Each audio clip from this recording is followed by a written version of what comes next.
Good morning, everybody. I will try to do this review of the literature. It's a presentation I've done at the Microbe Congress, and I've treated several topics, including Clostridium difficile infection, Escherichia infection, and emerging issues in complement to a previous topic done by Andy Lee.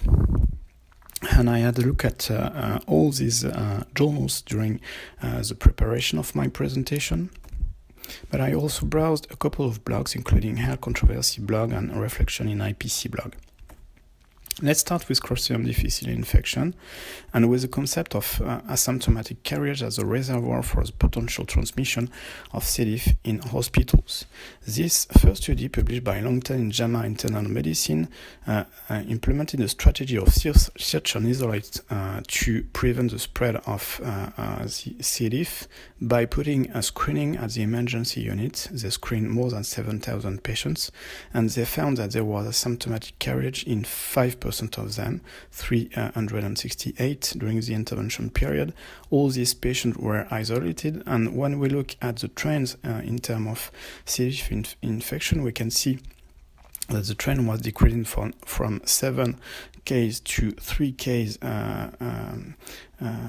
per 10,000 patient days between the pre-intervention and the intervention period, which was significant in terms of comparison.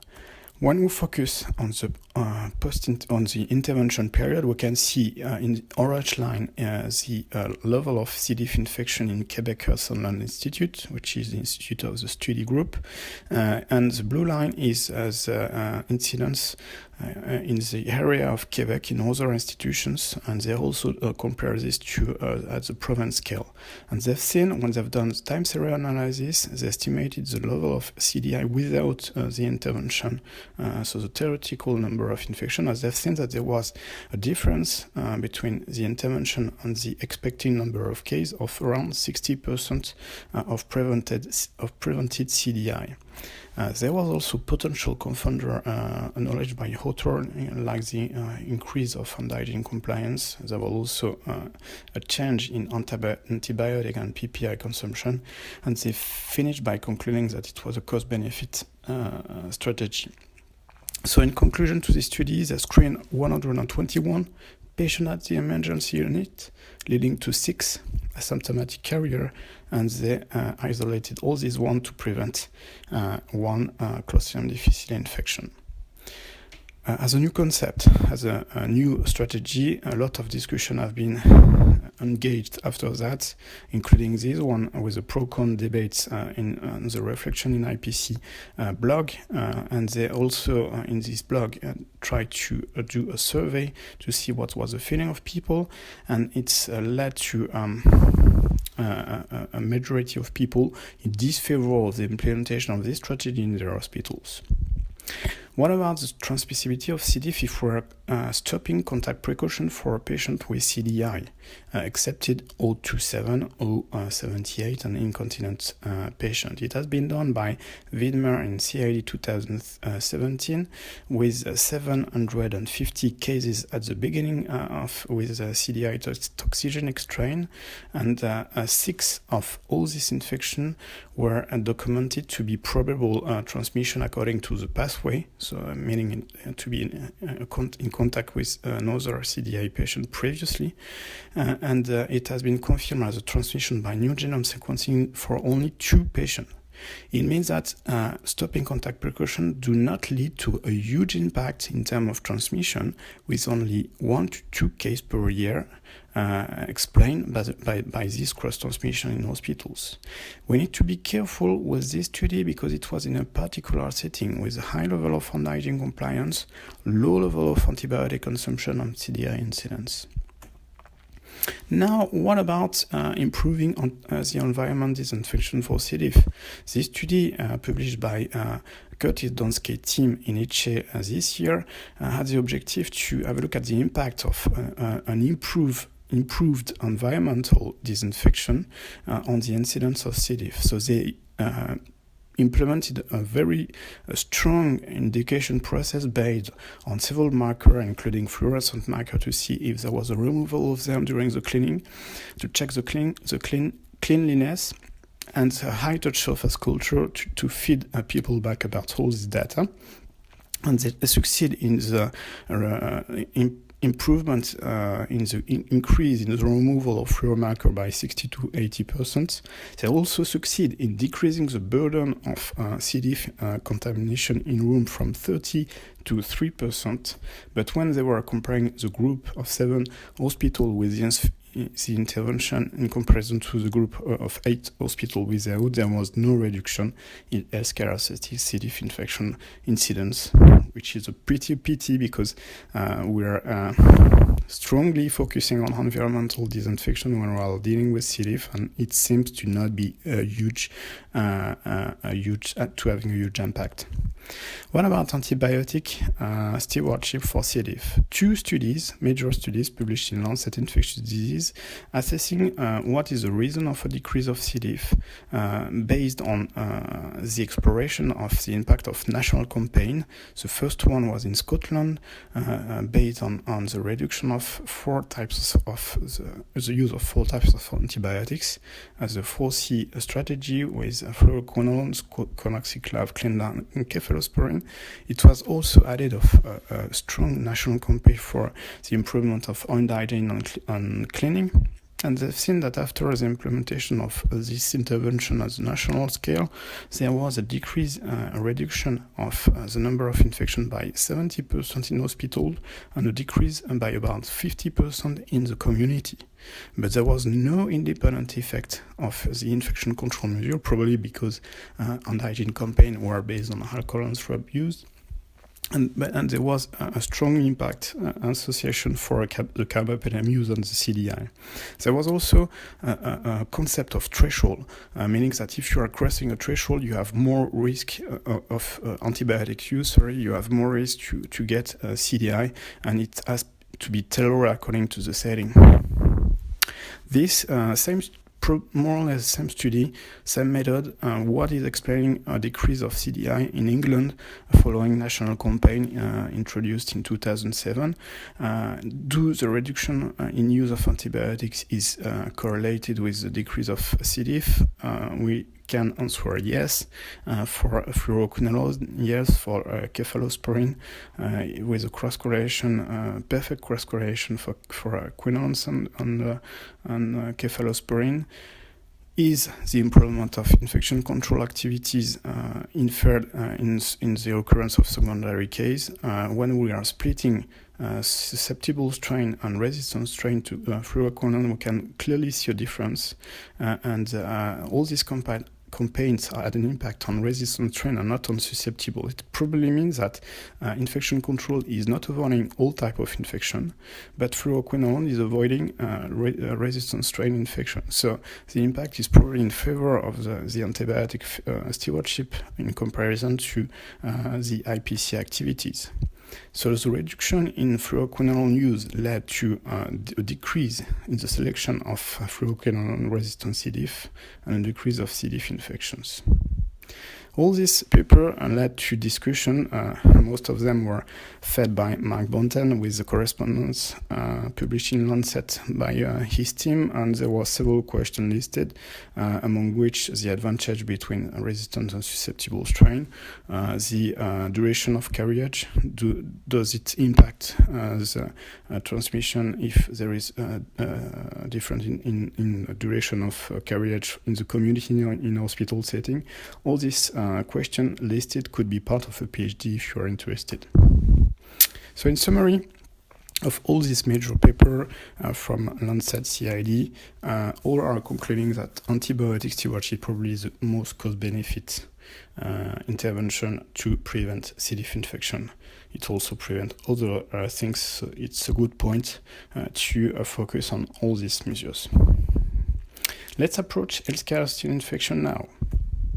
With this study, major study published in PLOS-Med last year by Cassini, trying to assess the burden of healthcare-associated infection at the European scale, they took all the data collected during a prevalence survey in 2012, and they assessed the number of cases of healthcare-associated infection to be around 2.6 million per year, with a daily of 0.6 million years lived with disabilities and 2 million years of life lost due to healthcare infection and 90,000 attributable deaths. It's an important study in terms of politics because it can give data to politics and to make them taking decision for resources. But the most scientific interesting part of this paper is this slide with 60% of attributable deaths to healthcare-associated pneumonia and BSI. And when we are comparing the incidence and the burden, we can see that there is clearly a discrepancy between the incidence of healthcare-associated infection and the burden they are creating. SSI have got a high incidence but a low burden.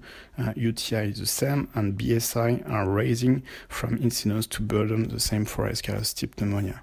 And when we are only focusing on the burden of healthcare-associated pneumonia, it's representing more than 1/3 of all lower respiratory tract infection burden annually.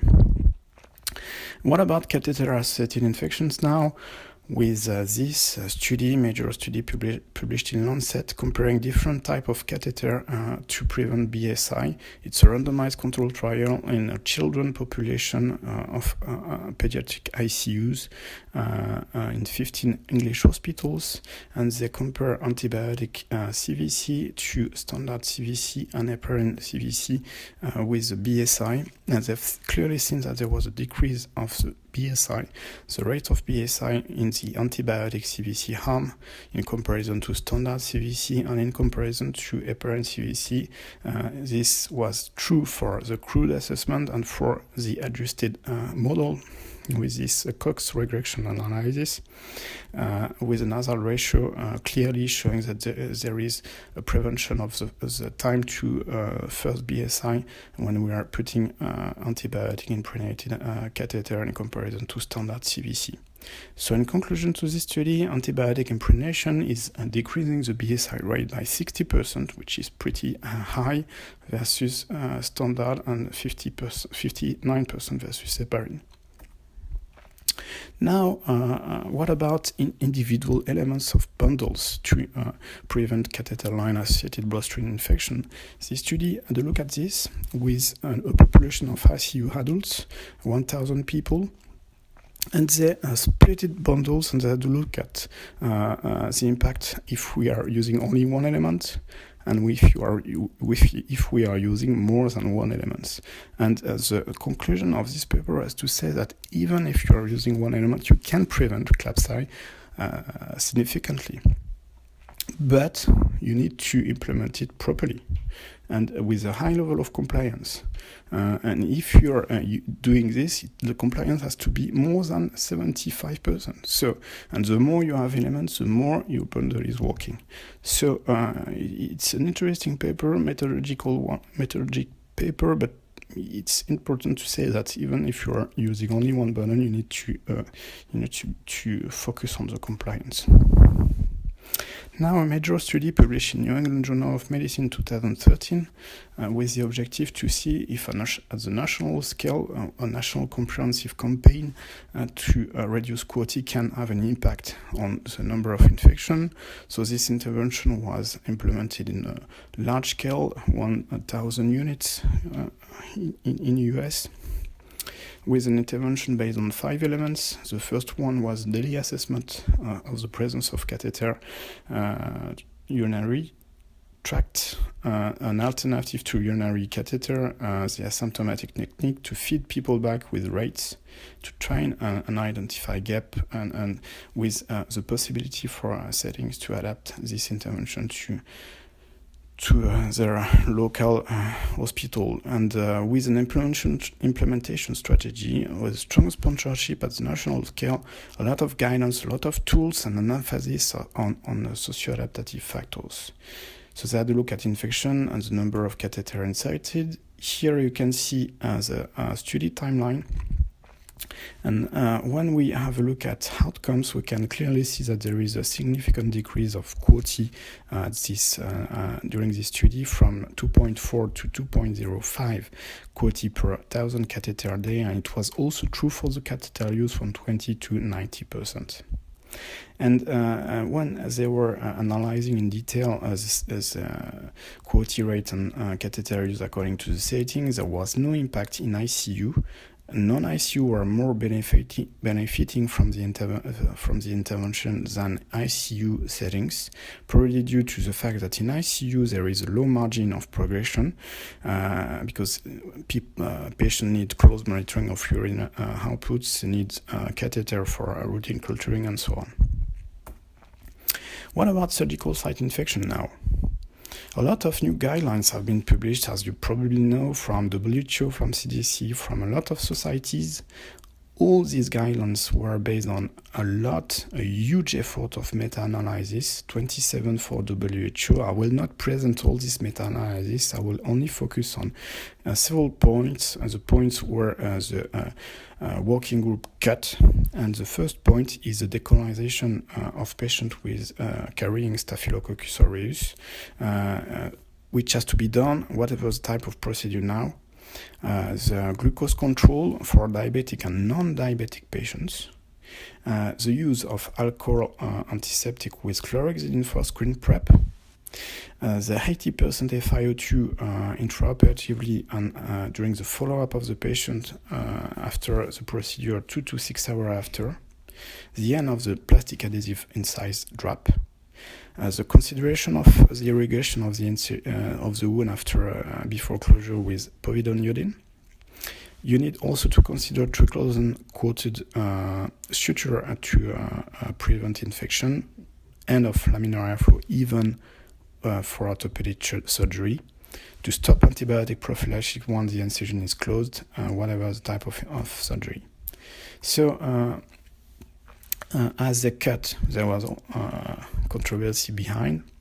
After that, with the 80% FiO2 problem, for three reasons. The first one is that between the publication and the assessment and all the work done for this recommendation and the publications, there was a lot of new literature showing that there was no impact on SSI risk of FiO2. It's in practice not possible to implement this.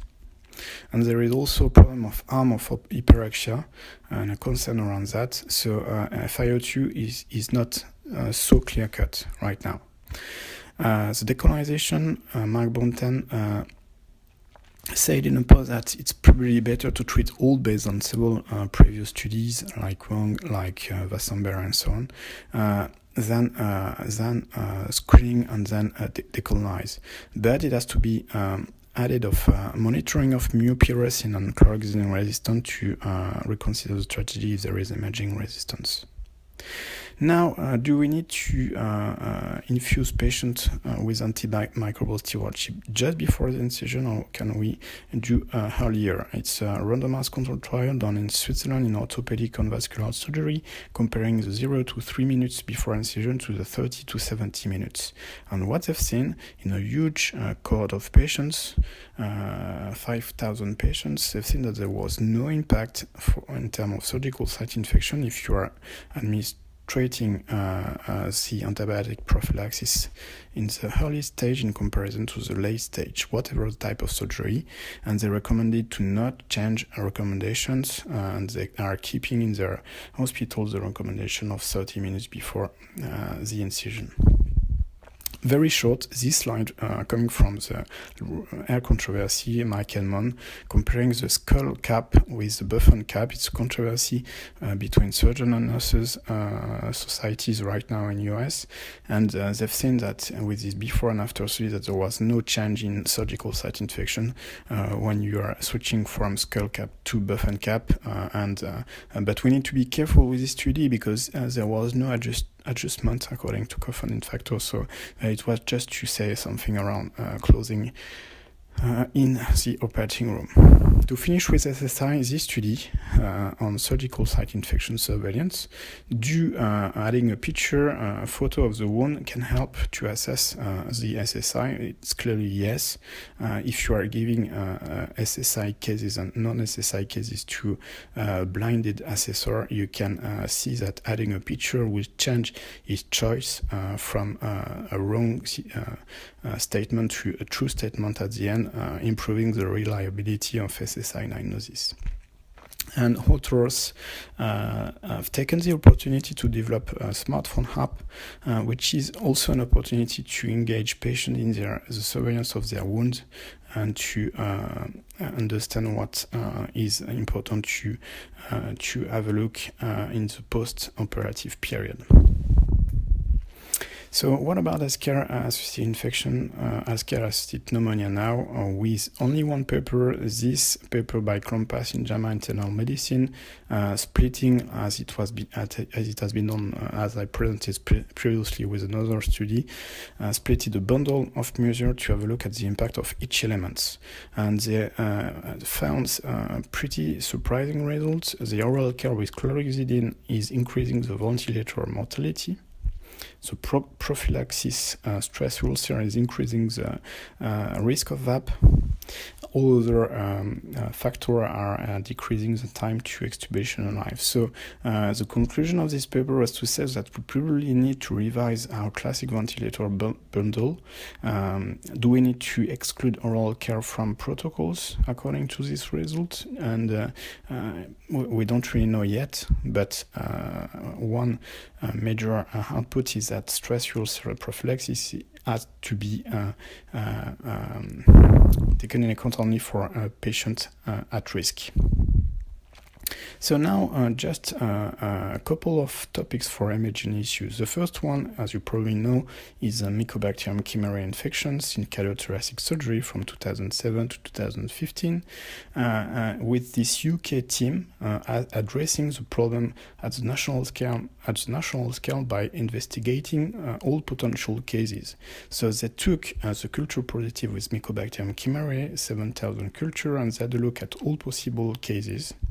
And they found that there was 19 probable cases during the study period at the national scale, with an increase of the incidence from 2010 to 2013. And when they analyzed all clinical characteristics, it was mainly mitral and aortic valve replacement, with a median time to infection of around 1 year, meaning that we need to do a long follow-up of patients, and a rate of death of 50%. The environmental contamination were also interesting. 35 3T Sorin units, intercolor units were analyzed, and half of them were positive with Mycobacterium chimeray. And there was also an analysis of the circulating water. When it was used, there was an increase of the particle count around the intercolor unit, and there was also a disruption in the flow of the circulating water in this unit, probably the reason for the excretion of particle around the unit. And as it has been discussed by Dan Diekema in a post, we are probably underestimating the problem. 108 cases have been unofficially counted by Dan, but there is no mandatory reporting, no global registry, and we probably need to be careful about this. And to be honest, probably a lot of hospitals are not investigating all cases. So what's the reason of this? This study is an experimental study. The author put a 3T unit in an operating room, as they had a look with a smoking test where was going the smoke when we were putting on the unit, and they've seen that once the intercolor unit was off, there was no particles, when it was rotating on towards the table, there was an increase of particle on the table, and when it was on the way, this particle count was decreasing. It means that rotating the unit can have an impact. The orientation of the unit can have an impact on the particle, on the potential contamination during surgeries. And it was also true with the distance 3 meters to 5 meters. This study in New England Journal of Medicine is probably the major one. During these studies, they've done whole genome sequencing on strains coming from different countries, but the same intercolor unit, still the 3T serine. And they found with whole genome sequencing that there was no possibility to distinguish the whole genome level, the code genome of all these strains, meaning that there is a probable common source, and the common source is probably the manufacturer. And to confirm this, they took a strain coming from the northern hemisphere, and there was still a DNA conservation. So there is a potential global dissemination of contaminated medical devices, and it's a potential problem at the international scale. So how can we fix this problem? The first step is to determine the risk. Do you have a 3T serine in your wall? And did you use it the last 6 years? If it is yes, you need to investigate. The risk mitigation, get this unit out of the operating room. Then you have to identify and notify all potential cases. And it's probably the major part of the job, but it's important, I think, to spend time on this. To finish this presentation, the last topic is Candida auris, with this study in CID 2017, assessing from 5 countries whole genome, by whole genome sequencing several isolates of Candida auris, and they found that there was a very huge burden of this infection with 60% of BSI, 50% of patients died as well, 40% were resistant to at least 2 antifungal classes, and there was unique class by geographical region when they were analyzed with new genome sequences, all these trends. So it's a new problem, potentially due to antifungal selection pressure, and there was in-hospital transmission at the origin, probably at the origin of this outbreak. And this art has also been done by US by the CDC very recently. It was last month with the 77 US cases, showing that it was very severe infection, and there was also colonized person around the index cases, needing contact precautions for colonized patients.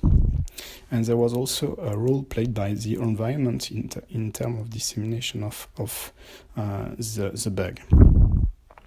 And the Royal Brompton Hospital faced one case, and they've done a very strict surgeon isolate strategy. You will see this at the end, after the end of this presentation, if you download the slides.